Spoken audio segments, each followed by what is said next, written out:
I'm such a good father for buying my daughter a house. Oh, and if you oppose me, we can divorce. Once you give me the money, you're no longer of use to me. My husband decided to buy a luxury apartment with my money, without consulting me. Moreover, he had an outrageous plan in mind. The moment I heard it, I immediately retaliated. I went to my room and brought the divorce papers. Fine. Here, the divorce papers.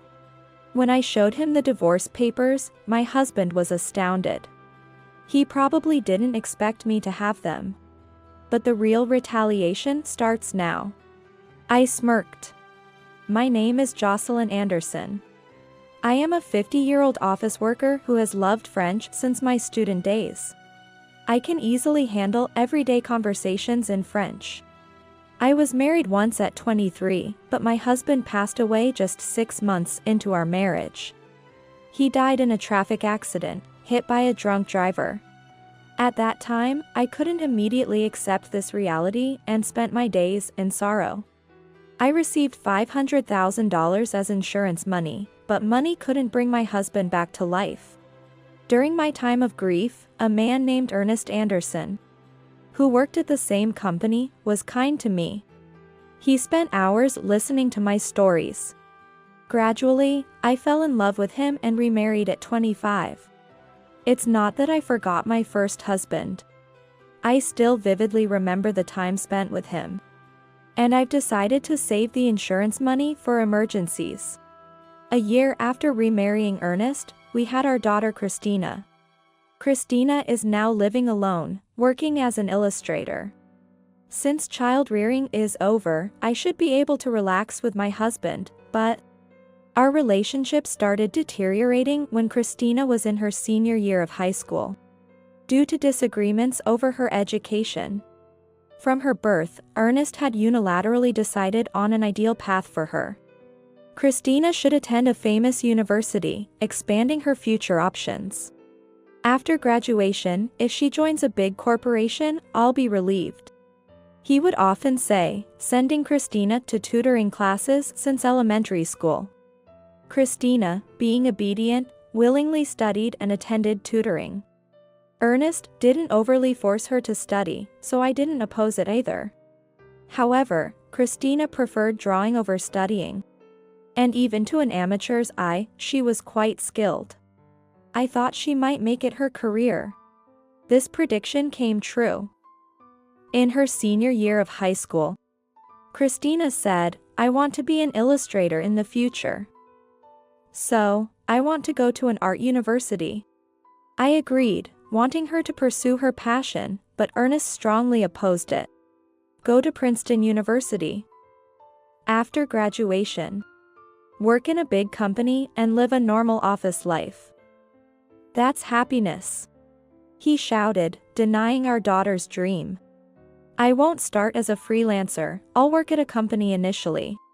Christina said, but he wouldn't listen. An illustrator? That's just playing with drawings. I didn't invest in you for that kind of job.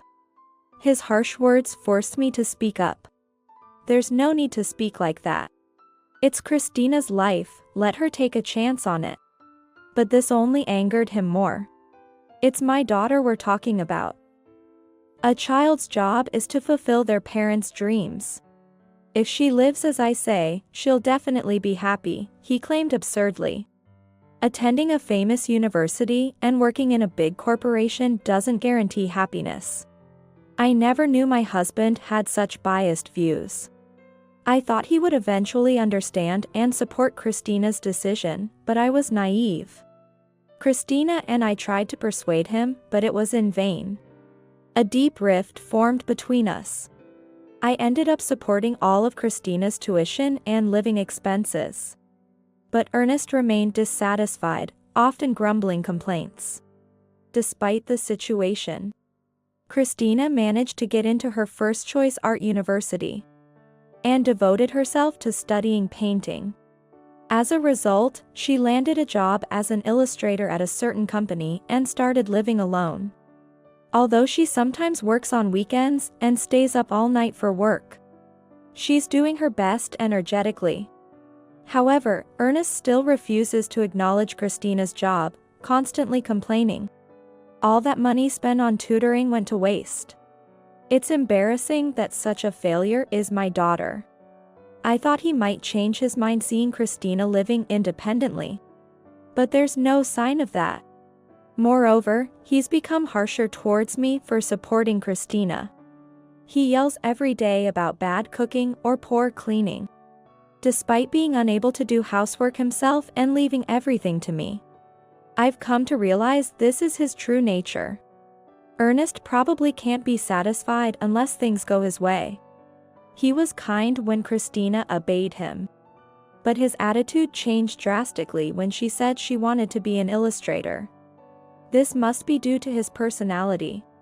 Staying at home has become painful for me, and my workplace has become a place of solace. Fortunately, Ernest and I work in different departments at the same company, so we don't have to see each other. Then, one day, a certain opportunity came my way. That's when I made a significant decision. On such a day, Ernest suddenly said this: "I've decided to buy Christina a brand new luxury apartment. She's an important daughter, after all. I want her to live in a nice place. I've already handled the procedures at the real estate agency." Despite his apparent disdain for Christina, this sudden change of heart was suspicious. I wondered if he even had the money to buy a luxury apartment. Seeing my reaction, Ernest smirked. "Don't worry. You're the one who's going to pay for the apartment." What? Wait a minute. Don't decide such things without consulting me. When I got angry, Ernest snorted. "I know about the $500,000 you have from your previous husband's insurance. You can use that to buy it. I'll live in the luxury apartment with Christina, using your money. I've been treated badly by her, so I plan to make full use of her. You and Christina are ultimately my possessions, so just obey me." A fierce anger rose within me. Ernest decided to buy the apartment just to spite me and Christina. I couldn't understand his thought process at all. Foolishly, he blabbed about his scheme and revealed his plans. Moreover, I couldn't let him use such important insurance money for this. I'm such a good father for buying my daughter a house. Oh, and if you oppose me, we can divorce.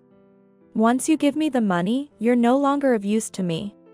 The moment I heard this, I retaliated without mercy. I went to my room and brought the divorce papers. Fine. Here, the divorce papers. When I showed him the divorce papers, my husband was astonished. He probably didn't expect me to have them. But the real retaliation starts now. I smirked, facing my husband, who was lost for words. I explained what I had been considering for a long time. I can't trust someone who discriminates against his own daughter like that. Besides, I'm fed up with a life of being constantly criticized by you. I had decided to divorce you a while ago and was just looking for the right moment to bring it up. It's good that you mentioned divorce first. Ernest probably just said divorce as a threat. He was completely bewildered, mumbling, "No, I mean..." Ignoring him, I thrust the divorce papers at him. "Here. You file it quickly. You want to be freed from me, right?" Pushed to do so, Ernest reacted angrily. "What do you mean, divorce? It was just a joke. I can't believe you're taking it seriously and even preparing divorce papers." Hearing this, my anger reached its peak. "I don't understand your thinking either. Buying a luxury apartment just to harass your family is incomprehensible. If you say we can't divorce, I can always consult a lawyer, you know." Then, Ernest reluctantly received the divorce papers, but angrily said, "Remember this. Staying in the house seemed risky, as he might retaliate in some way." I immediately left the house and submitted the divorce papers to the city court. Then, I reported everything to Christina over the phone. And she, too, was furious with Ernest's outrageous behavior. Dad is terrible. It's good that you divorced him. Mom, you can stay at my apartment for a while, she said, so I decided to stay with her. That night, Christina and I discussed and planned further retaliation against Ernest. About a week later, on a holiday, Christina and I visited Ernest's house, where I had lived until just a week ago but now felt like a stranger's home. When we pressed the doorbell, Ernest came out immediately. What brings you two here together? Have you come to apologize for everything so far? Ernest looked down on us with a condescending gaze. It was infuriating, but I restrained my anger and spoke in a feebly apologetic voice. That's right. I've come to apologize for the wrongs I've done. Dad, I'm sorry for everything until now. Christina put on a repentant face. Quite the actress. But Ernest, completely oblivious to the act, seemed genuinely pleased, saying, "So you've come to your senses. I'm happy." However, Ernest noticed the bags we were carrying. What's with all those bags? We were holding bags so full that they were bursting. The bags were tied up, so their contents weren't visible. I took out a bundle of $10,000 from one of them. By the way, this was real money. I felt bad about what I did to you, so I decided to give you some of my previous husband's insurance money. Use this money to live in the luxury apartment with Christina. There's $500,000, so can you keep it in a safe? Ernest gazed dreamily at the bundle of $10,000. Great. Please do keep it in the safe. Ernest led us into the house without hesitation. It had only been a week since I left, but the house was a mess with laundry and garbage strewn about. Ernest was terrible at cleaning and housekeeping. I almost laughed, imagining how he must be struggling to live alone. Christina and I stuffed the contents of the bags into the safe. However, we didn't put the $10,000 back in, instead returning it to the bag. Fortunately, Ernest went to the kitchen to make coffee, so he didn't see us.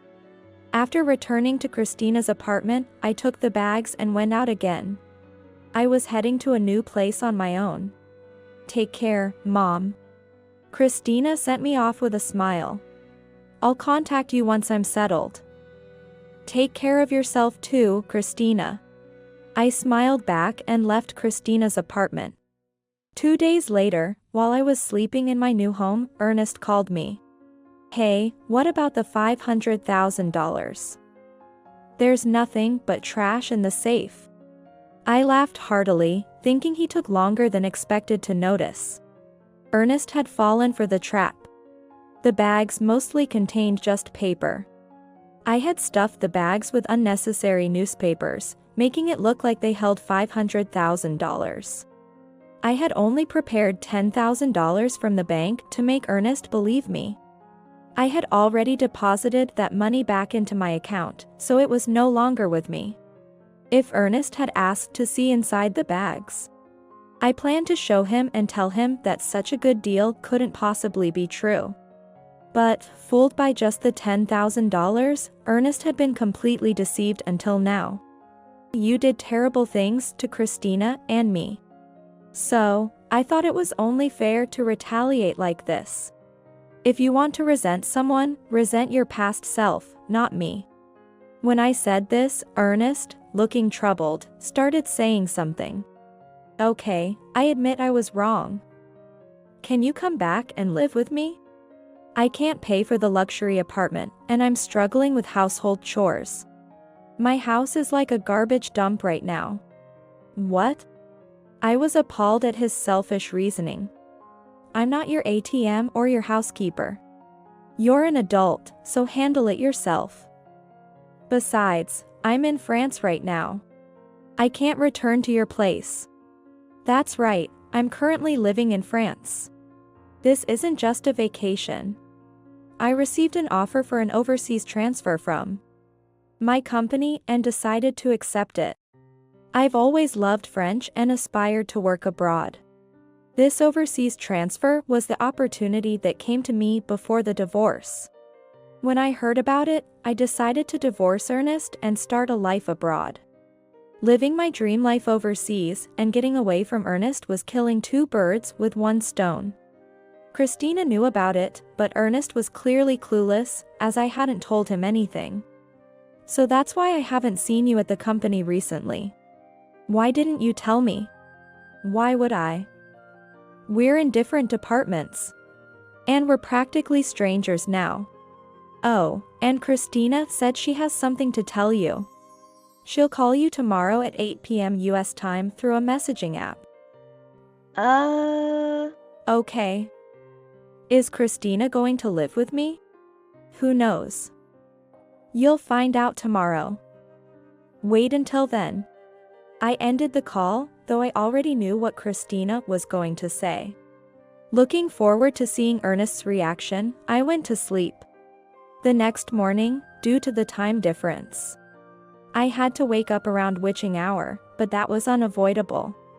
I started the messaging app for a video call with Ernest and Christina. Christina immediately began expressing her feelings to Ernest. When I was a child, I loved you, Dad. I respected you as a parent and loved you from the bottom of my heart. Ernest seemed very happy to hear this, but Christina had more to say. But that's all in the past. You completely dismissed my career choice. That's when I saw your true nature. You just wanted to control me, there was no love. Now, I hate you and never want to see you again. This call is the last time we'll speak. I'm cutting ties. Ernest looked like he was about to cry. Please don't say that. I thought he would get angry, but his reaction was unexpected. Perhaps he assumed Christina would always adore him no matter what. But Christina's harsh words continued. This is how I truly feel. You hurt Mom and me, so you better reflect on it. Also, I've moved, so don't bother going to my old apartment. Don't try to find out my new address using detectives or anything. I've said all I wanted to. I also had something to add. I've informed your workplace, relatives, and your parents about why we divorced. I doubt you'll get any support from them. Goodbye. Once Christina ended the video call, I did the same. Ernest was pleading, I'm sorry. It was all my fault. Let's start over. But it didn't matter to me anymore. Afterwards, Christina said she felt relieved to have spoken her mind. It was worth carrying out this plan. Seeing Ernest hurt brought a sense of relief to me too. Ernest apparently became uncomfortable at work and resigned. He was disowned by his relatives and parents and had to cancel the luxury apartment purchase. Moreover, he caused a scene at Christina's workplace, trying to summon her at the reception, but was quickly banned from entering. Ernest's selfish actions led him to lose various things. And now he seems to have lost his spirit, living as a recluse at home. A colleague tried to contact him for work-related handover issues, but couldn't reach him. When the colleague reluctantly went to his house, Ernest appeared with a wild beard, lifeless face, and an awful smell emanating from inside the house, looking like a ghost. The house must have turned into a garbage dump.